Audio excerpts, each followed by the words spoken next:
Assalamualaikum warahmatullahi wabarakatuh, sahabat Sejuta Kisah. Semoga Anda masih selalu setia bersama kami, channel yang setiap hari selalu menyuguhkan cerita-cerita misteri yang menarik. Dan untuk kesempatan kali ini kami sudah menyiapkan sebuah kisah misteri yang berjudul Penumpang Gaib Gunung Rambutan. Aku Latisa, hari ini aku akan bercerita tentang kejadian mistis saat ada perjalanan dinas keluar kota. Pekerjaanku sebagai karyawan di salah satu perusahaan yang ada di Kaltim. Saat ini aku stay di Balikpapan, Kalimantan Timur. Sebenarnya aku memang asli gadis Kalimantan, tepatnya gadis Banjar, Kalimantan Selatan. Tapi karena pekerjaan, jadi tahun lalu aku dipindahkan ke kantor pusat yang ada di Balikpapan. Pengalaman mistis ini terjadi di awal tahun 2019. Saat itu ada tugas di daerah Kalsel. Dengan senang hati aku menerima tugas ini karena Kalsel adalah kampung halamanku. Jadi aku berpikir sambil bekerja bisa menyempatkan untuk menjenguk orang tua. Dan aku juga sudah sering bolak-balik Kaltim Kalsel ataupun Kalsel Kaltim. Singkat cerita, jadwal keberangkatanku seharusnya jam 1 siang atau habis zuhur. Tapi karena ada kesibukan lain, jadinya keberangkatan diundur setelah asar. Waktu yang ditempuh untuk bisa sampai ke salah satu kota yang ada di Kalsel nanti sekitar 8 jam perjalanan. Oh ya, aku berangkat dengan satu teman di kantorku, sebut saja namanya Mas Azam. Sebelumnya memang aku tidak ada rasa takut atau apa ketika berangkat sore. Karena sudah terbiasa, jadi perjalanan selalu kubawa santai sambil menikmati. Pikirku berangkat sore pun tidak masalah, karena bisa tinggal tidur pulas di perjalanan. Dari rumah aku dijemput supir jam 4 waktu Indonesia Tengah. Kalau ke Kalsel kita akan menyeberang dulu naik feri ke Kabupaten Penajam Pasir yang kini akan menjadi ibu kota baru. Setengah jam perjalanan sampai pelabuhan. Mobil sempat diam sekitar setengah jam karena menunggu kapal menyandar. Masuk kapal sudah sore banget. Dan untuk menyampaikan ke Penajam kira-kira kurang lebih 1 jam kita dalam kapal. Saat adzan maghrib berkumandang, alhamdulillah kapal juga akan bersandar, jadi kami memutuskan sholat di masjid yang ada di kota Penajam. Selesai sholat, kami juga memutuskan untuk langsung makan malam di warung seafood yang ada di kota ini. Singkat cerita, perjalanan berjalan seperti biasanya. Aku duduk di belakang sendiri, dan Mas Azam juga supir di depan. Di perjalanan, karena belum ngantuk, kami mengobrol sambil mendengarkan musik, juga memakan cemilan yang kami beli. Sebelumnya aku mau kasih tahu kalau perjalanan melalui darat dari Kaltim Kalsel atau Kalsel Kaltim ini jalanannya melewati gunung rambutan yang curam dan berkelok-kelok. Jadi untuk mobil harus benar-benar berhati-hati. Kalau terpleset ya mobil akan langsung masuk jurang. Apalagi kondisi pada malam hari, lampu jalanan ada, cuma sedikit. Setelah melewati beberapa kabupaten, lalu langsung menaiki jalan gunungan, yang artinya mobil akan melintasi jalanan gunung rambutan. Waktu itu aku sedang tertidur dan masih sendiri di kursi belakang. Entah kenapa saat itu aku merasakan sangat dingin. Terbangun karena ingin meminta supir untuk menurunkan AC-nya. Kulihat Mas Azam masih terjaga menemani supir. Kulirik jam di tangan sudah menunjukkan hampir jam 10 malam. Om, kecilin AC-nya dong, dingin banget nih. Udah paling rendah ini mbak. Oh ya? Tapi kok dingin banget ya? Rasaku pada saat itu sambil memutar ventilasi AC ke arah berlawanan. Mau pakai jaketku nggak sah? Mas Azam menawari jaketnya. Kalau mau, itu buka aja tasku di belakang. Ada paling atas jaketnya. Aku pinjam ya mas. Asli ini dingin banget. Kalian nggak kedinginan? Enggak sih kalau kita. Ya udah ambil aja jaketnya tuh. Pas aku berbalik berniat mau ambil jaket di jok belakang, tiba-tiba dari kaca belakang mobil, aku melihat ada sesuatu yang jatuh dari atas pohon. Astagfirullah. Karena kaget aku istighfar, tapi nggak tahu apa yang jatuh tadi. Tapi aku lihat benda yang jatuh tadi lumayan besar, karena jatuhnya cepat, jadi nggak jelas apa yang sebenarnya terjatuh. Kenapa sah? Mas Azam dan supir yang dengar aku istighfar langsung bertanya. Kaget mas, tadi kayak ada sesuatu yang jatuh dari atas pohon. Apaan? Kalau ada yang jatuh, pasti aku lihat dari spion mobil. kata Om Supir. Sempat kami terdiam beberapa saat, lalu Mas Azam mencairkan suasana biar nggak tegang. Udahlah, mungkin ranting pohon tadi yang jatuh. Iya, mungkin ranting pohon. Aku mengiyakan saja biar suasana baik, karena yang kulihat sebenarnya bukan seperti ranting pohon.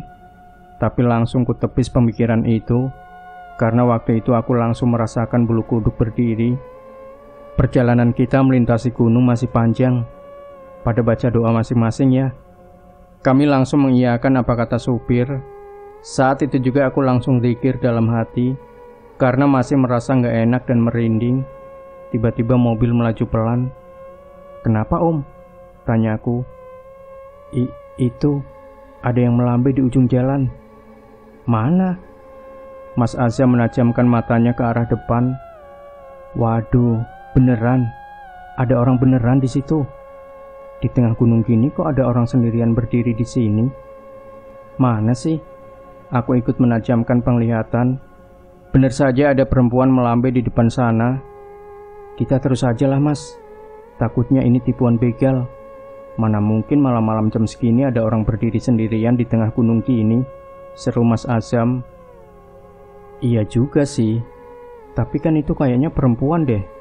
Siapa tahu dia dalam perjalanan juga. Terus motornya mogok, kan kasihan, kataku.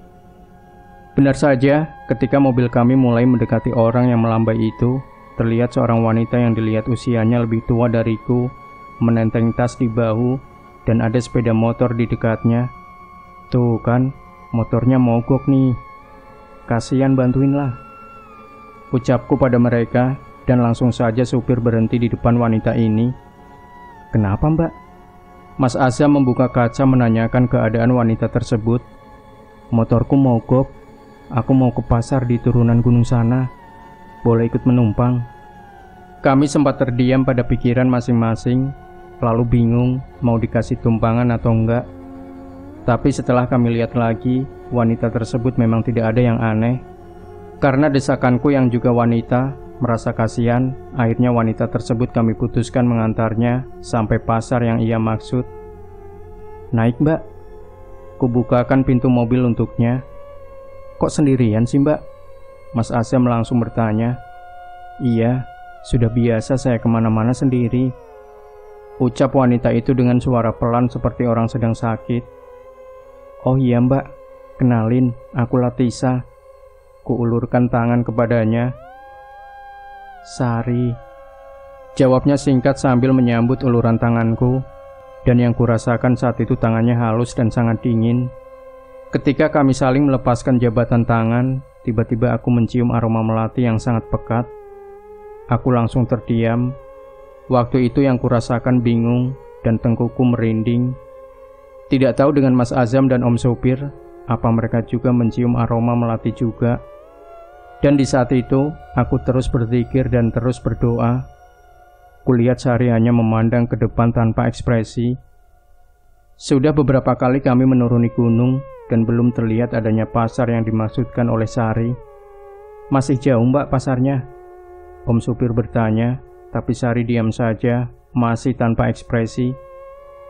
Mbak. Mas Azam pun ikut memanggil dan Sari tetap tidak menjawab tanpa ekspresi. Melihat keadaan ini, kami semua bingung. Aku langsung merapatkan diriku ke jendela mobil menjauhi Sari.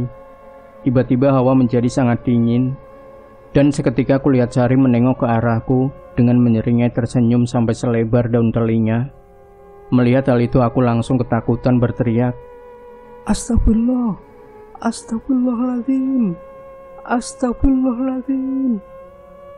Pada waktu itu kami dalam keadaan panik dan ketakutan, dan setan Sari langsung tertawa menggelegar seperti khasnya kuntilanak.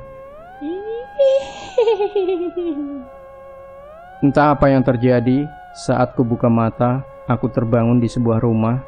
Ternyata ini adalah rumah paman dari supir kami. Ternyata aku pingsan, mungkin tidak tahan dengan kejadian mistis tadi, apalagi jarakku dengan kuntilanak Sari hanya beberapa jengkal. Sah, sudah sadar? Ayo minum dulu. Terlihat Mas Azam dan beberapa orang begitu khawatir. Mereka adalah paman, tante, dan keponakannya Om Supir. Alhamdulillah, seru mereka hampir berbarengan. Alhamdulillah sudah nggak apa-apa sah. Kita di rumah pamannya Ridho, nama supir kami. Mas, setan. Aku terisak karena masih ketakutan. Wajar lah ya, karena ini kali pertama aku bertemu makhluk gaib. Duduk berdekatan pula. Iya, udah nggak apa-apa mbak, setannya sudah pergi, sahut pamannya om supir. Ternyata setelah penumpang yang kami bawa berubah wujud, om supir dan Mas Azam langsung berdoa sambil menyetel murotal di audio mobil. Melihat aku yang tak sadarkan diri, mereka panik dan kebetulan sudah memasuki kabupaten yang di situ ada rumah pamannya supir. Mereka langsung berhenti di sana. Dengan kejadian yang sangat menakutkan ini, kami memutuskan untuk bermalam di rumah pamannya om supir dan melanjutkan perjalanan besok pagi. Karena ini juga aku jadinya tidak mau lagi bila ada kerjaan yang harus melintasi gunung rambutan berangkat petang dan selalu berangkat pagi, biar tidak ada kejadian seperti ini lagi. Demikian sahabat sejuta kisah. Jangan lupa berikan komentar Anda, like, share video ini, subscribe channel Sejuta Kisah, dan kembali nantikan cerita-cerita misteri terbaru dari kami. Wassalamualaikum warahmatullahi wabarakatuh.